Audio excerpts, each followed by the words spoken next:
Hello and welcome to the Free Cheese, episode 561. I am your Joe Dix, joined by Matt Sellner. Hello. The Free Cheese is a weekly video game podcast about video games, brought to you once a week by thefreecheese.com.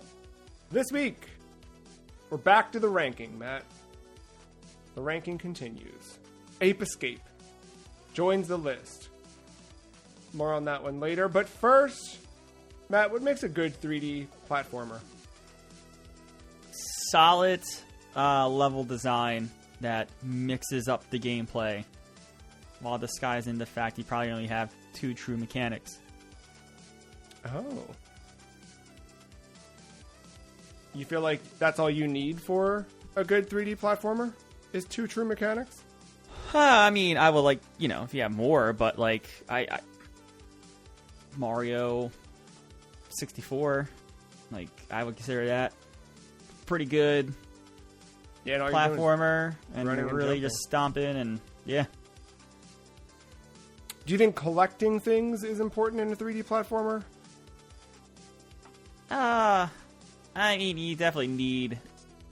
That's probably the easiest thing to do. You definitely need something to put you in a level and go get or beat or whatever, but like, it's just so easy to make like these 3D environments, put a collectible at the end, and call it a day. And it's a good way to reuse maps in different ways without having to do like 30,000 levels. You can do 30,000 things in 10 levels.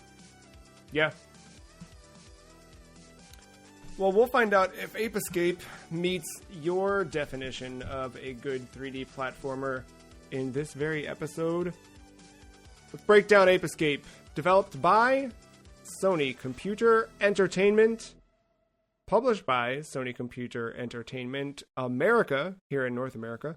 First released for the PlayStation, June 23rd, 1999. That's right, Matt. We're coming up on its... 25th anniversary?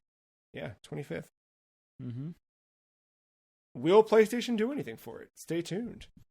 Back of the box reads, "You better get them before they get you. A boisterous band of baboons carry out a daring zoo escape. It's ape anarchy, and it's up to you to stop the chimps before they make chumps out of the human race." We got a bullet point here, or a series of them. Rather, I should call them banana points, because they're all little banana peels. The first and only game that takes full advantage of the DualShock analog controller. Use both analog sticks. Rotate them, sling them back, and push them down for unequaled and revolutionary controller action. Hunt down over 200 unruly apes. Operate great gadgets. A tank, a remote control car, a stun club, and time net. A sky flyer, a slingshot, a monkey radar, and more.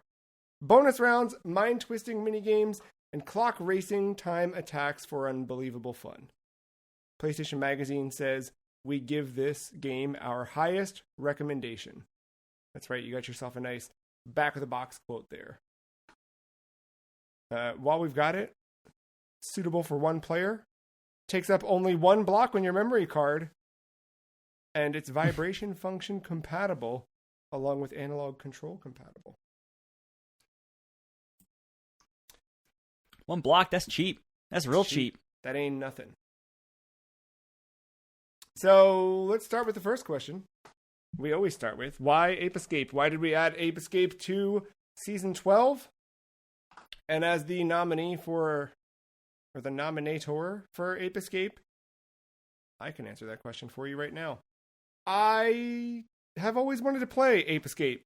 I've played the demo of this game, but I've never actually played it in full. And I think when I played the demo, actually, no, I know when I played the demo, I did not have a DualShock, so I couldn't do much with it. It wasn't until years later when I either got a DualShock or I got my PS2 and I returned back to that demo that I actually got to like move around and try it out. But at that point, I, had forgotten about ever wanting to play the game at all. So coming into this year, kind of looking at some of the major games I had already lined up for the season, specifically, like Halo, I think defined the Xbox, right? And I think Ape Escape defines not just the PlayStation, but the DualShock, right? It was an integral part of that controller. You couldn't have this game without that controller, and in many ways, it made that controller make sense. It did things, I think, even after I thought before, but especially after playing it, it did things with the DualShock that you just don't see in games too often. What about you? What's your history with Ape Escape? Probably not too far removed from you. I think I played a demo of it. And that's about it. It was like a Pizza Hut demo, maybe, or something. Like it was. Yeah, I don't know. I don't remember the exact demo disc. But yeah, no, that's how I played. And I think it's the only time I played it. Now I don't remember playing it at all. But me and friends, by the time we got PlayStations, we all had the DualShock. I think it was like the pack-in controller at that point. So, yeah, it was weird when I went over like my godmother's house and her husband had OG PlayStation controllers. I was like, whoa, what the hell is this thing? Yeah. So yeah, I don't think I had the same experience as you did, but I don't remember my experience with the Ape Escape demo, to be honest. I just remember putting it on and running around, and that's about it.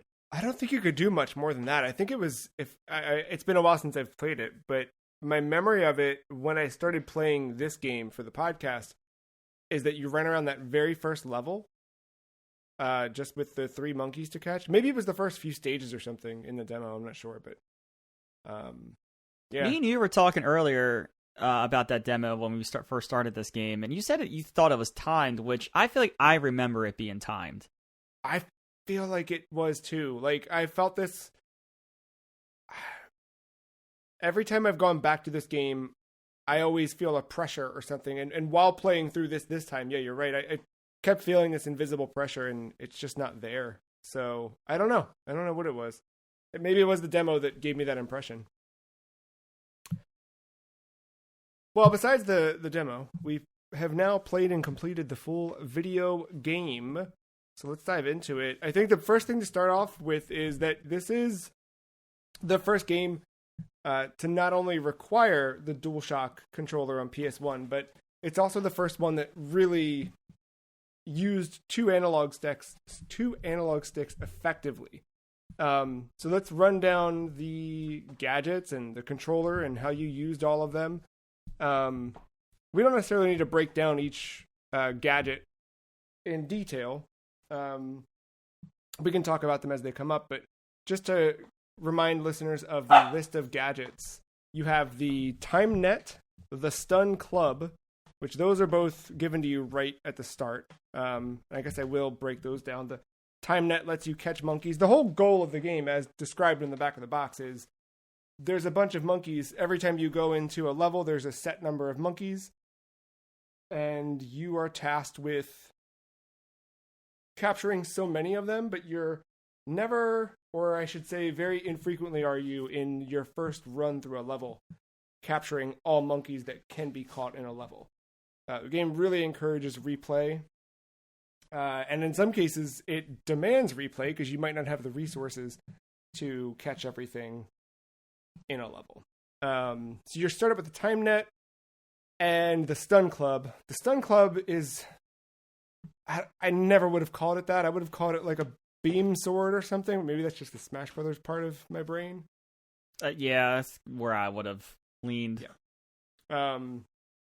You then, as you progress through the story, you unlock the Monkey Radar, the Slingback Shooter, the Super Hoop, Sky Flyer, Remote Control Car, and once you beat the game, you unlock the Magic Punch, which then you can go back through some of those earlier stages and break things that you couldn't previously break. But yeah, I mean, are there any of those that first time you used it surprised you? I guess like the slingshot, slingback shooter is like the first one where like you're just flicking the right analog stick for the net and the club and stuff like that, and you could do like a 360 spin for the Stun Club, but It's like that, like the slingback shooter's the first one where you're kind of like using both in a different way because you have to pull back and then let go, but you have to pull back in a direction. And then when you go into first person, you aim with the left, and it's almost you're getting into dual stick territory all of a sudden. So I would say like that's like the first one that really does it, and then the Skyflyer, like that is like dependent on you doing it successfully. Like there's not a lot of forgiveness in that one. Yeah, can you describe that particular gadget? So it's like a kind of like a helicopter blade. I think it's on a stick, right? Yeah. So like it's on a stick, and when you jump, or you don't even have to jump. If you just have it out, you twirl the right analog stick in a circle.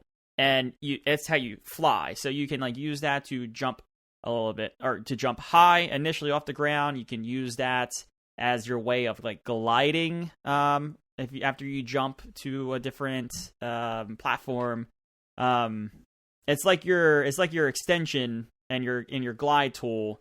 But like you have to be twirling it. Like if you stop midair, like it doesn't. Yeah. It doesn't like, oh, all right, well, they twirled it enough. No, you're going to drop. Yeah, so you'll fall. That's where you get your Mario Party blisters at. Yes, yeah, constantly.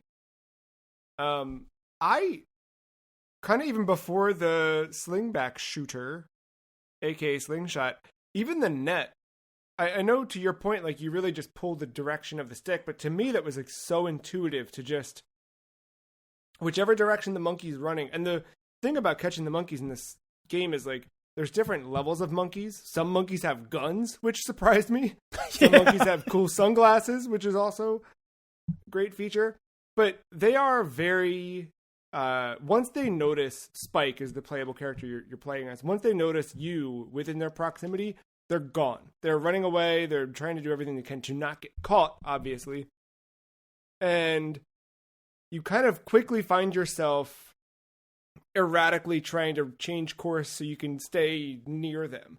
And that's what makes the right stick combat so perfect. Like, or just, it's the beauty of it. Like, whichever direction they end up sporadically running, you just throw your stick in that direction and throw the net. And often you can get like some weird off angle catches in that regard.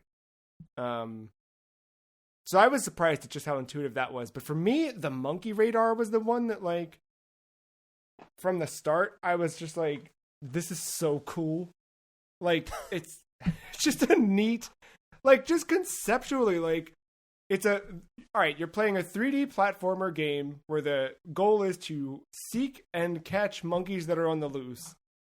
You stand still, you have this radar that you spin and rotate with the right stick, and then it just, like sonar or radar, it activates when there's one in that direction. It's just a cool thing where it's like, okay, it's my compass. That's how I know how to get. I just like the way that you interacted with that. Did you have a favorite gadget or something that you kind of relied on? Obviously, the net is a requirement, but was there something you felt like, the game, I should say, the controls for this are a little bit different. Matt described like you're running with your left analog stick. You're using gadgets with your right. The D-pad changes your camera orientation. And your face buttons, you're able to assign 4 of those 8 gadgets to the face buttons at any time. And to swap between them, you hit your face buttons. Kind of reminds me of Zelda a little bit. I didn't even think about that. But yeah, with like the C buttons for very much. It's just such like a different control scheme than what we're used to on PlayStation, I think. Yeah, I mean, think of every platformer on a PlayStation. I mean, going even past Ape Escape, it's like X is jump. Yep, period. Always. You're gonna quickly learn. In this, it's R1 and R2, right? Yeah, I think it's just R1. I know it's R1. I don't know if R2 is part of it. I think they both do it. Okay. And the one thing I love about that, you have a double jump from the start, which is great. Every game that has a double jump, just give me the double jump. If you want to unlock a triple jump later on, sure, but double jump from the start is a good time. But when you're setting up your 4 set of gadgets, is there something that you felt like, well, for this level I might need this, but no matter what, I'm always going to leave blank. It was the Skyflyer. I Same. just I feel like the slingback shooter is required at points, but I was never like going to that as my go-to weapon. I was just always like running up, and I guess I could also say like the stun club here. I was always just going up and bonking people if I could. Yeah, it's a good one. I forgot about the super hoop a lot, but that, for the listener, it's like a hula hoop. And as you rotate the right stick, the hula hoop spins, and then also like you do this like fast dash after it's charged up enough, and then you're just like kind of endlessly running, or sprinting. So I would forget about that, and then there'd be certain levels where I was like, I got to get past this, or I've got to do whatever, and I just kind of end up using it. Yeah, it was definitely that tool. Like, oh, all right, what do I do here? And then you like look at your inventory, and you're like, that's I need this again. Yeah. The one thing I thought was really, really well done is the first stage where you end up with the rowboat. You'd mentioned the dual analog control where like it starts to feel like a modern first person shooter, a Halo, if you will. When you use the slingshot in first person, but the rowboat, like you are actively independently rowing those oars with each analog stick. It is so cool. Like no game does that.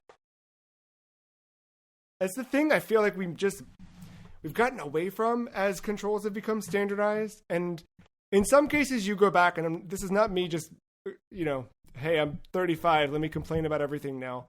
But because there are certain games, you go back and you play them and you're like, oh, I do not miss these control schemes, right? Like there's just certain things, especially that PS2 era. Like when we did a lot of those things in season 10 and 11 and PS2, there's things where you're like, ooh, this is rough. But it's not always the case. And this is one of those ones where I'm like, I wish we still made games with intuitive controls like this. Because I feel like every time I did something, it felt right. It made sense. Did you feel like anything felt out of place or like uncomfortable to do with the controller?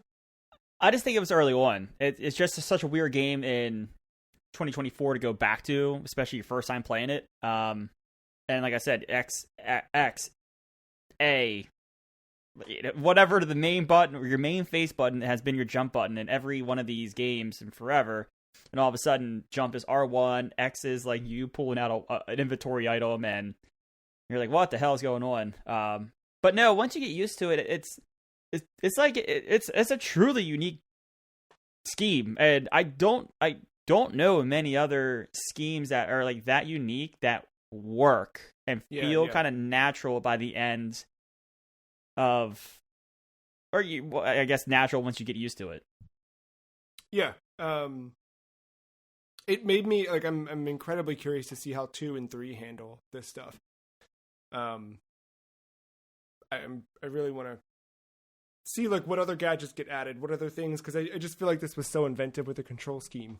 And it was like, I don't know, it's this era of PlayStation that I really long for. This like, we're still figuring it out. We don't really know what to do in 3D yet, but we're going to try something and hopefully it works. And I think it worked in this case.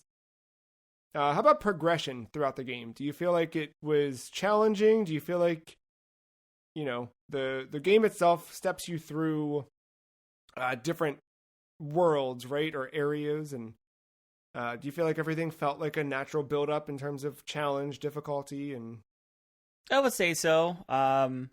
It's weird to start off with getting like 3 monkeys in a level or an area. And then by the end of the game, the last areas are like, get 10 monkeys. And you're like, oh, like it feels daunting. Especially the 10 monkey areas are like, it's not just like 10 monkeys in an area the size of the first stage. It's like 10 monkeys spread out over this huge area. And when you're like, oh, I just wanted to do one more level, it definitely, yeah. But no, I feel like the progression of a level, despite it being a bigger area where you have multiple paths, it does a good job of kind of naturally guiding you without making it obvious where to go. And then you might run into a dead end, but then you're like, there's a door here. And then you like go the other way, and then you realize there's a switch that opens that door. Like it's intuitive. But like, yeah, they slowly ease into gadgets, and there's enough callback to the gadgets, but it's never like overdone. Again, we talked about the super hoop, and I think I ended up needing that like 4 times. Like, you know, it's not much, but it's used, I feel like, spread out. It's not like 3 once you get the tool, and then it's 1 in the last level. I feel like I used it once, like in like a set of levels, and then another set of levels. So yeah, they spread out the mechanics and item usage and whatever. Yeah, and the difficulty itself, I feel that was a fair ramp, a fair challenge. I think I had pretty good. One moment when I wrote down, I made note and just said I hate this level, and it was Hot Springs, and I don't remember what Hot Springs was at this point. It's been a little bit since I beat it, but I think this was the one where there's some really specific. It's the one where now I don't remember if Hot Springs is the right one, but the section I remember sucking is the one where you need to run across a platform that vanishes if you're on it for too long.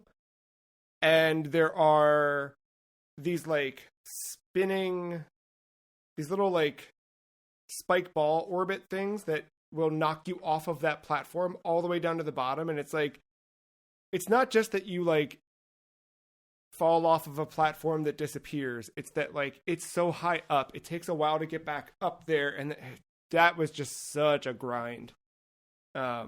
Which I imagine you played on PS5, right? Because they've got the version on there, I imagine. Yeah. Doing it that way, you could just rewind when something like that happened. And I was really trying to do my absolute best. Honestly, the only things I did rewind were the gladiator arena things. Okay, yeah.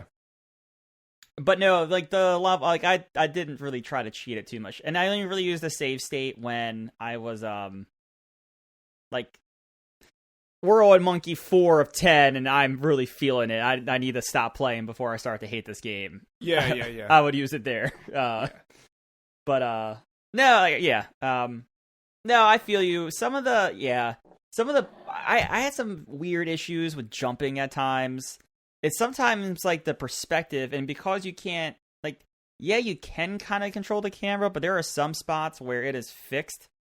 There are some of those jumping sections are tough.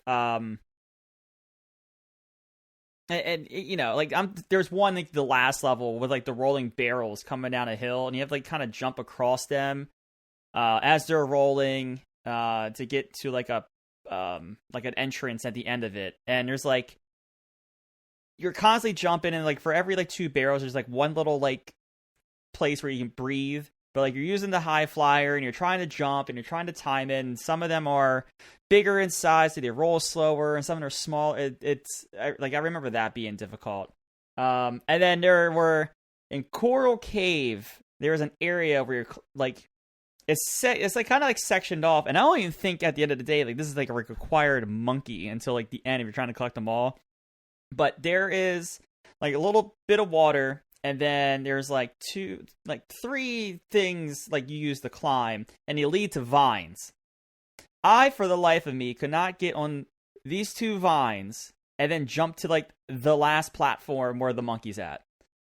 Like the way the vine, like the way you had to jump off the vine without hitting the ceiling to get enough distance. And I don't know if you have the sky flyer at this point either. So like you had to like make these jumps. Again, I think that's an optional monkey, but man, I was screaming at my TV. Please just hit the vine, and please let me figure out how to like jump onto this platform. Like, where's the magic? Where's the magic level? That's the one downside of this, is because there are optional monkeys, and there are monkeys you're not meant to get until you do have later gadgets. There's no easy way to translate that to the player. So there are monkeys or situations where you're like, you don't even know what gadgets you don't have yet at some right. Like I kind of knew a couple of the things, like I should be I know we unlock a slingshot right before we had a slingshot. So there were certain things where it was like, I bet when I have a slingshot, I can do that. And there were some where it was like, I didn't know about the thing at the very end, the extending punch thing. What do they call it? A magic punch. Magic punch. I didn't know about that, but like I knew there was something where I was like, all right, clearly we have to get something that'll break these boxes. But again, there's no like clear indication of like, hey, it's okay. Go somewhere else, find a different monkey. You'll be fine. I think the only thing early on that I like was like, we're definitely gonna get something to address this. That is, it's gonna be a come back to monkey. It was like the remote control car. Now at the time, I was thinking it was gonna be like a remote control like net that's mini, or something been neat. like Yeah. something like that. But yeah, no, there was like a monkey in a cage, like I think like level 2 or area 2 or something. And there was like a little small entrance to get in there and like a little confined area. I was like, all right, well, obviously this is not happening right now. There was, speaking of monkeys in cages in the RC car, there was one pretty later on. It was this cage that had basically, it was like an H-shaped cage. And a monkey would run through that path in there. And at each foot of the H, there was an entrance point for the RC car. That took me forever to get hit. I think I played that one puzzle for 35 minutes. Did you have trouble with that one, or was that just... I remember that one. I don't think I stood there for 35 minutes, but I was there for a bit trying to fish him out and then quickly get my net. And because it just wouldn't work. Like, I would get the RC car to push him out, but then he would run back in too quickly, and then the camera would be in my way, and I'd drive the RC car off the cliff inside of the H, and then I'd have to restart. It just was a mess. But yeah, overall, I liked. I had fun with it. Did you have fun with Ape Escape? Was it fun to play? Yeah, I think it's fun to play. Yeah, I agree. Moving into some visual talk, do you think the game had a strong sense of style? Style, yes, but it's not because like the visuals themselves. I think the visuals, like I will forever know who Spike is when you show me a picture of him. But if I didn't know what Ape Escape was, I don't think, I don't think this stands out amongst like other polygonal platformers at this point. Do you think it's like just in terms of the like? I guess to your point, the character designs maybe stand out, but the levels or the 3D areas not necessarily. Yeah, that's kind of where I'm, because there's like they go all over the place. I mean, which is fine, but like you have like a grasslands area, you have your snow level, you have like a medieval area. The last level is like Future City or Future. Is it called Futurama? I think it is called Futurama. Yeah, you're right. Yeah, so like it's, you go all over the place, and that's just because of the time mechanic involved. He gets away with it, kind of like a Daikatana in a way. Yeah.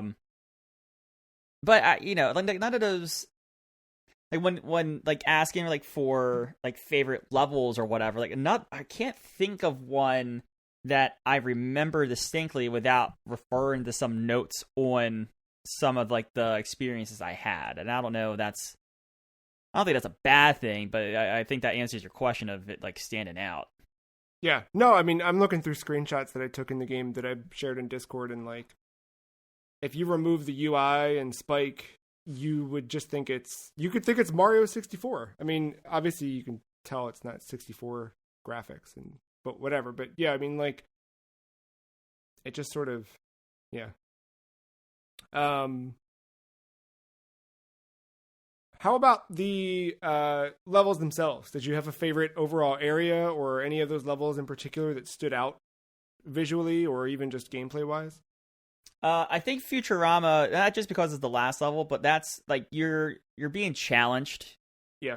It's a test of what have you learned. So it definitely sticks out as like I struggled, and it wasn't like a bad struggle. It was just like you're getting challenged here because it's the end of the game. I don't know. Every time I was in water, I just prayed to God that I could get out of it successfully without dying. I never felt in control of of water, whether I'm swimming with Spike, whether I'm in that rowboat, nothing felt What good. about the water net you didn't feel confidence with? Oh no. Oh god. I was just hoping I could get out of the water as soon as possible. Yeah, I guess it was better than there have been worse games with water. For sure. Yeah. For sure. I did, but my extension of confidence goes into this game as well. Yeah, much more confident on land. The only two I had written down as like, hey, these are some of my favorites. The Dark Ruins level. This one, what I liked about it was you had multiple options. This is the one that had the big fan blowing down the lane that you had to walk up to like get to one of the monkeys. There's like switches you had to hit to turn off the fan. You had to walk up them. There's another entrance to the temple that had this like little teeny tiny ledge, and like you didn't need to go that way, but if you did, you could. And it was one of those examples in the game where it just felt like you were rewarded for just trying something and seeing if it worked in 3D, and it felt experimentally rewarding.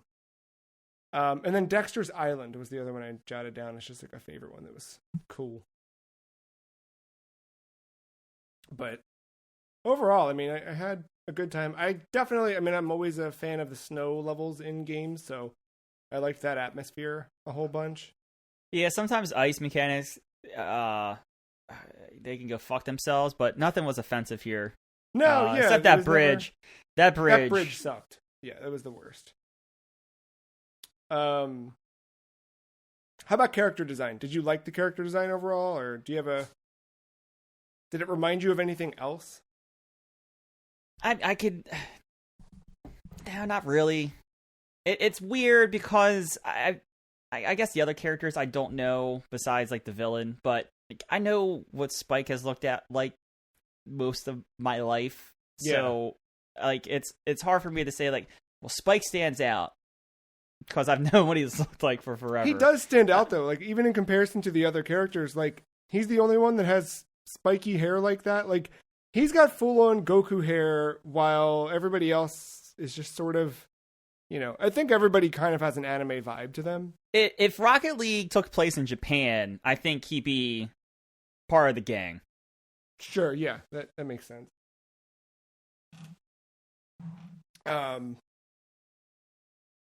What about monkeys? Are they iconic enough? Do they stand the test of time? Dude, that first monkey you see with an assault rifle. It's so good, dude. Fucking bananas. No pun intended. Pun intended. No, because it's just like it's a kind of cute, harmless game about like catching monkeys that are that have escaped from whatever, and there's a subplot or whatever. But like, yeah, when you see one with a gun and then an assault rifle at that, like, yeah, it's a different. It just takes it up a level. It's the. That's just a side. I've been playing other gun-related things, just wild. I don't know how things got away with it back in the day. Guns were, it's different time. How about music? How do you feel like the music was in the game? Oh, that's hands down the best part of this game. Yeah. From the main menu music, I was humming after every play session. I was probably, when I was in the midst of playing this, I was probably playing this just about every day, but like from PlayStation to PlayStation, it would just be stuck, just straight up just humming it. But no, like I think even like the level, nothing sticks out now, of course, but like I think I was jamming the things. Yeah. Yeah, like I made it's weird. Like I made a note early on. I didn't mention the level, but I was just like vibing to some of this music, and then like later on, I write like the main menu is a bop. So like I'm enjoying it throughout the way here. Yeah, and there's a point, I don't know if you ever left your controller hanging for a few, but there's a few moments where like you can pick up on idle animations from Spike. Mm-hmm. And there's one where he like puts on headphones with a boombox, and like I very much wanted to do the same thing. because it kind of feels right with that music. But yeah, you're right. Like right now, I don't think I could hum anything, gun to my head. But like it just I don't know. It fit. It all felt right in the moment. I also there's dumb things I started doing with the fucking game. I don't know why. Like beginning of every level, when that woman bowed right with her. Like of course I had to. It's like thank you. Yeah, here I am. And then like just some of the lines, like especially early on, there's a line where it's like I forget. I think it's I forget the girl. I don't remember the character's names. I think it's the girl character. Yeah. And I think she says, Spike, he doesn't bother me. I have a surprise for him. And then like the way the camera pans to Jake, she's just like, Jake? Like I got all startled. Like what the fuck? It's like that's the this guy's insulting next to Spike. The way like that's the thing where like it has this very like strong like anime Japanese sense of humor about it that's just like kind of absurd, silly, whatever, but it reminded me of like old Dragon Ball kind of stuff, which and then like the catching I mean I know we're like sound, but like even the catching animation, because it does have like that little like tune, little like sound effect to it, like I like the you catch and it does that like quick 360 to kind of like celebrate the moment for 2 seconds, probably just as long as like a glory kill in Doom, if that. Yeah, but it's the same kind of like impact, right? It's a little like moment to celebrate what you've got going on. The sound itself, do you feel like they did? I that stood out to me with like finding monkeys, the way the radar pings. I know I'm always going to come back to the radar, but like just like there were certain times where like you're wandering and you're like, I hear a monkey, but I don't see a monkey. Do you feel like sound helped you to complete different objectives, or did anything else to guide you? Yeah, one of those things I can probably not a specific thing comes to mind, and I didn't use that radar nearly as much as you did, evidently. I think I got it, used it once, and packed that shit away for the rest of the game. But there were just certain times it felt necessary. And like fun. Yeah, I guess when like the camera's fixed and you're hearing like an enemy around or whatever, it helps. But I mean, other games do that too. But no, like I can't think of a specific thing. But like I've never. I'm very. My notes always tend to be like the negative things. I know if there was something fucked up, I would have made note of it, and I got nothing here. So. No, that works for me. Well, how does Ape Escape compare to other 3D platformers for you? I think it stands out because, like, yes, you are collecting something, but it's different. Yeah. I mean, there are the, like, what do you call it? The spike coins or whatever. Yes. Yeah, like, you're not spike coins. It's a villain, whatever. Yeah, I forget the villain's name now. Jake. No. Yeah, there are those, but they're not. I don't know. Yeah, they unlocked the mini games, which they were needed for that part. But yeah, you're right though. Like your goal is to catch the monkeys. It sucks to just like compare it directly to Mario 64, but they're contemporary, right? I mean, but that's like it's the mascot platformer. Yeah, like you're going to naturally get there. So, I mean, the monkeys are the stars of this game, right? Except. Right. I think what's neat in this one is you can catch a bunch in one go before you move on to the next stage. Mario, that was always the thing, and it's really tough for me to go back to Mario 64 now. Like you kind of go in, you go through this whole level, and then you get the star, and then you've got to go back in and go through this whole level again to do the other path. Like it makes it tough to. But like Mario changes the level. It's the same base level, but it does like put you at a different starting point, or like you move a platform, or there's new enemies. It almost gives you like a like a near run B almost. Yeah. You're right. Other than that, I mean, like what would come after, like in Jak and Daxter, like. I feel like even that was more of a straightforward. This is collectathon. Yeah. Jak and Daxter. I think it was that first PS2 platformer. Right. I think Jack and Daxter had a big impact for. Like, Yeah. I always think of like the animations. It's that, and there's no loading screens in Jack and Daxter, which is dope. But like, oh yeah, there isn't. yeah, it's, like that's a cool thing too. But like, there's a lot of innovation it did. But yeah, like, Ape Escape is just something different.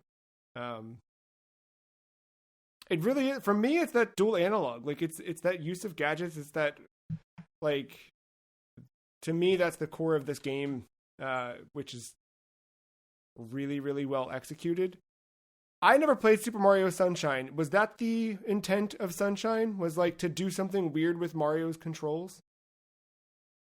I briefly played Sunshine. It's I'm not just saying this because I think the community's out to get it, but it wasn't my cup of tea back then either. So yeah, it's weird. I don't think there's anything wrong with it. It's just it's weird. They lean too much into that water thing, but I think they lean way too much into that water mechanic. I think if that was like a power up for some levels, that would have been fine. But yeah, to make it the whole thing. That's right. They fixed it in the Wii. Yes. Well, then why didn't Nintendo do something like this with Mario? Give him 2 analog stick control.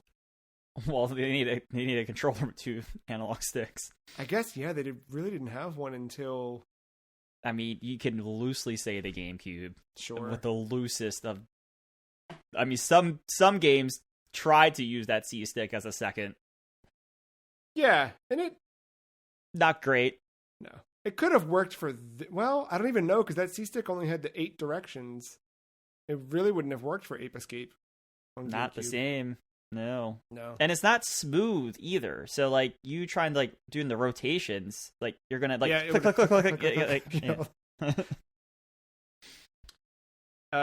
To me, like that's the part I kept thinking about was like other Mario games, other platformer games, even stuff like Banjo-Kazooie that came before it that were like, you know, the other 64 platformers like didn't quite stand out the way this one did. I was a big fan of Rocket Robot on Wheels on Nintendo 64, which I think is a really, really impressive physics showcase. But even that, like, this just does something different. It's a different experience in Ape Escape. Any moments of frustration that you felt while playing? As we talked about that one disappearing platform, but was there anything that stood out strong enough to... The 2 vines. Yeah. That little small little dumb thing. And not a complaint. It was just like that last stage. You're starting to get pressed for. All right, how good are you at this game? Like I think for the first time. But I would say I think the most challenging parts and annoying, and they turn out to not even be like mandatory, which I guess works out in your favor if you don't like it. But those gladiator stages, they're tough. Yeah, they're very tough. But again, you're just getting those big coins, those big coins for the mini game. So like, it's not even necessarily needed. You just kind of play through it, and then you fail, and then you don't do it again. Technically, you can move on. I did, yeah. I never won, and I never went back. I think maybe the third one I did okay at, and I almost won, but I don't. Yeah. But remember, Joe, without training, it would be too dangerous to move to the next area. Which is, you have to remind me to write that down for the post on this. Yeah, I'm looking back. Like I don't really have anything.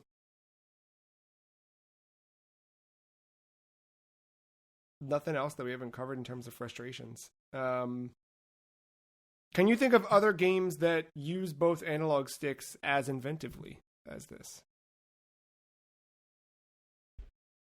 I'm scared to say it out loud because I think it officially kills the hope of it ever making the list. Oh, then don't do it. I don't know where to put it. It almost made this season. It will not make next season. It's not making sense of what I'm going for. But so unless who knows what the list looks like? And God, that's a scary thought. But no, Jet Li Rise to Honor is it's a very weird game, and it's one of the first games that I played with the right analog stick.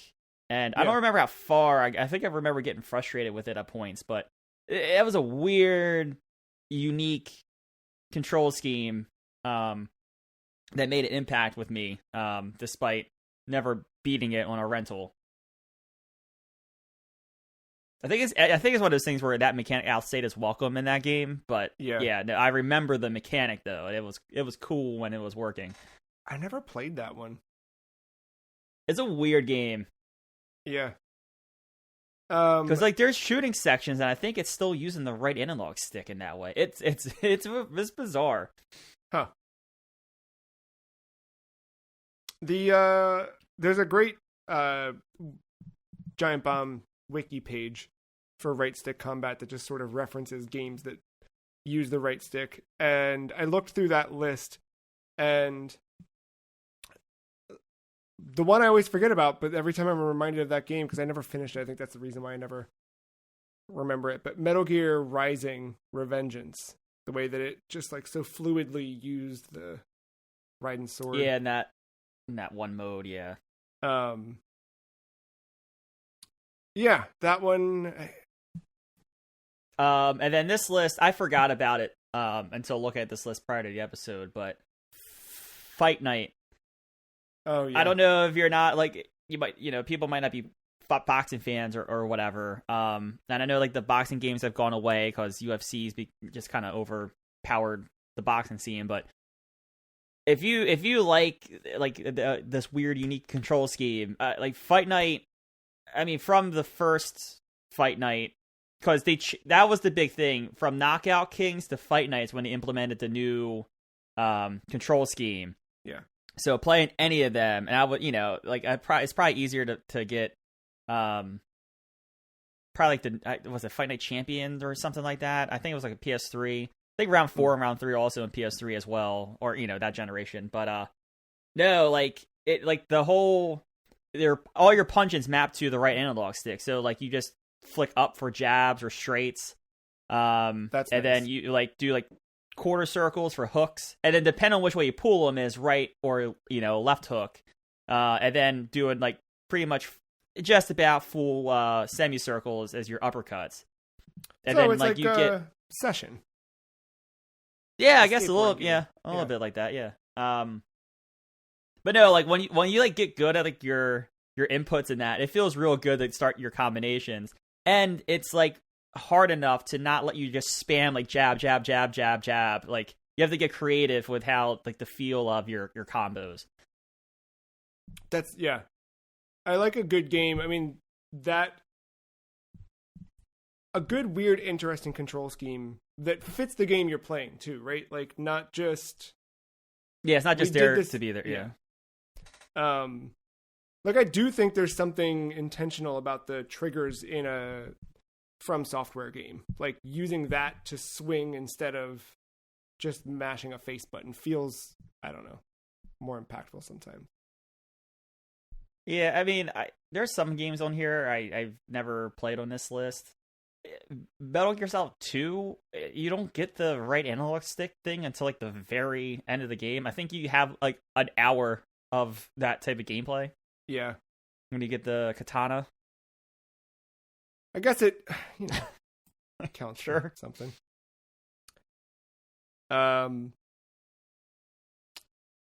So just recently, it was announced that Team Asobi is making another Astrobot game. Which did you play through that Astros?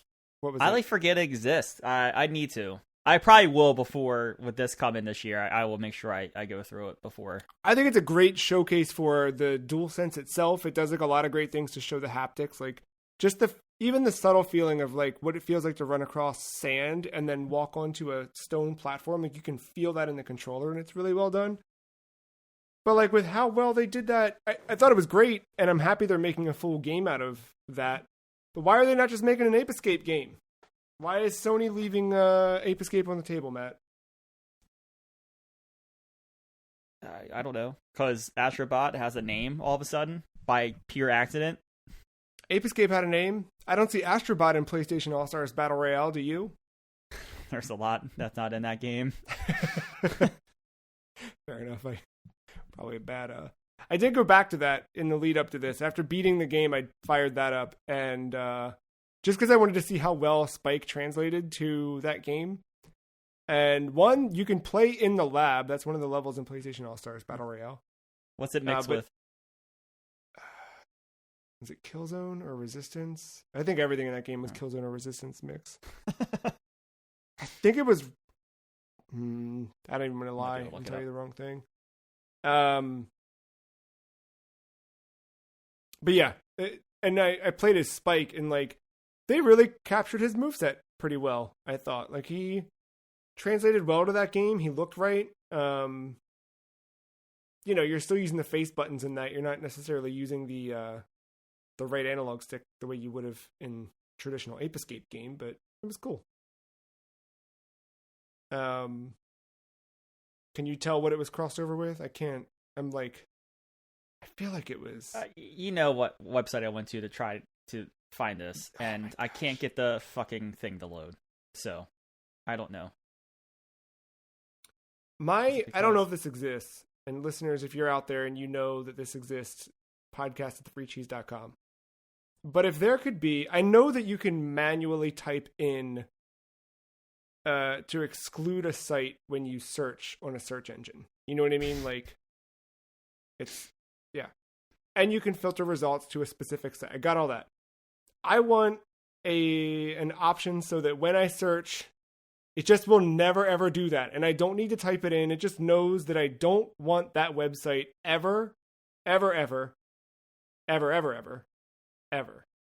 And doesn't include it. So I don't have to do the work of excluding it each time I search. The map is called Invasion, and it is indeed mixed with Killzone. Okay. That's what I thought.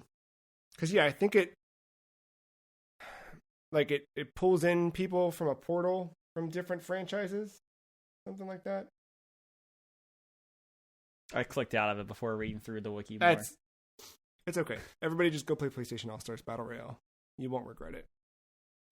We're going to pull up the list here and rank Ape Escape on the list. Listeners, you can follow along at home at thefreecheese.com/the-list. Before we do, Matt, what's your final thought on Ape Escape?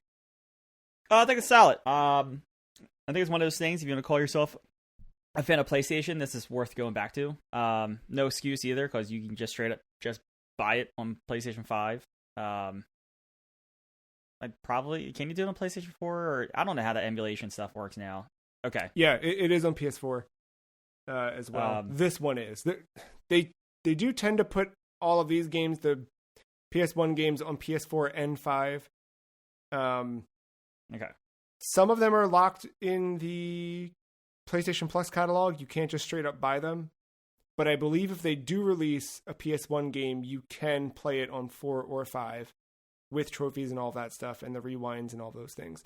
There are other games that will randomly get added to the service that if you already paid for the PS1 Classic on PS3 or Vita or PSP, you unlock it for free. But that's been very few in my experience. And in fact, they might not even be doing that with new ones anymore. I don't know. But yeah, no, I think it's worth checking out. It's a decent piece of history, and I think it's still one of the most unique control schemes in a video game. That's good. I'm not gonna say it's perfect, but it's very good, especially once you get used to it. Yeah, fun to play. Well, Matt, how do we rank this thing? I have no idea. I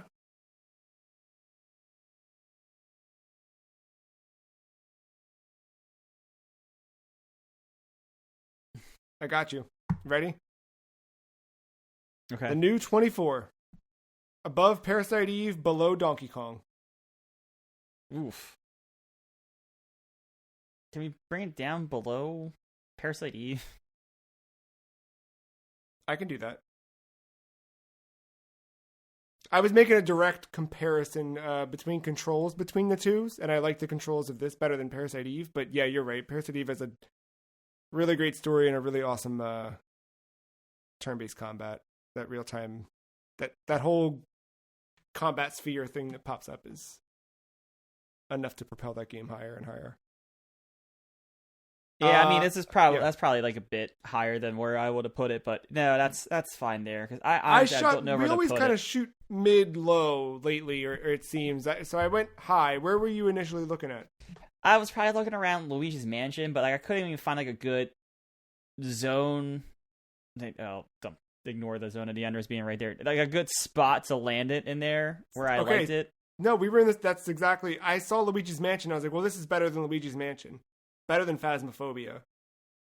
I don't know that it's better than Zone of the Enders. Yeah, that's where that's what I'm saying. Like I can't land can't land it in there. But then I climbed and I was like, well, I like this over the Guardian Legend. I like this over Yearwalk. I like this over Civ 6. I like this over Hypnospace. You know what I mean? I just kept kind of climbing, which I think is how we get into these problems in the first place. But do we keep going? No, you like Parasite Eve. No, up no. All right. Not over Max Payne? No. I'm struggling to put it over like Civ and Def Jam as it is, so. Do we keep talking or do I take the win? Take the win. I'm like hard on not going above Parasite Eve. I'm fine with that. I just don't know. I think that's my like upper limit. I'm afraid to keep talking and have it fall back down. So maybe we'll just. Does it feel right? No, because if it falls, it's gonna fall. Like in my opinion, it's gonna fall. So just put it there. All right. This list is a mess. It's fun. So Jeff Gerstmann's been ranking Nintendo Entertainment System games once a week. And it's been fun. I don't watch every single one he does, but when I catch those, he's got the same method that we do where he just sort of looks at it and goes, oh, it's better than that. It's worse than, it's the same thing. It's just so much more natural for a single person to do that than it is for two people or previously three people to sit and try and like combine all of these tastes effectively. And yeah, it's rough. Well, congratulations to Ape Escape, our new 25. Great success. It's a mess. Not Ape Escape. That's good. Solid game. Oh yeah. No. Ape Escape's good. I'm happy with where it landed. I'm happy with Ape Escape. Are you gonna did I already ask? Are you gonna play the sequels? I don't see me getting there. At least not anytime soon. For me, but anything's possible. I definitely want to play them. I know 2 at least is available on the PlayStation Store on modern platforms. If I wander into a store and I find it, I'm gonna buy it. That's where I'm at with it. Play it on original PS2. Just have fun with it like that. So we'll see. I am really curious to see what other gadgets pop up. If they keep the same, if they change things, how that all shakes out.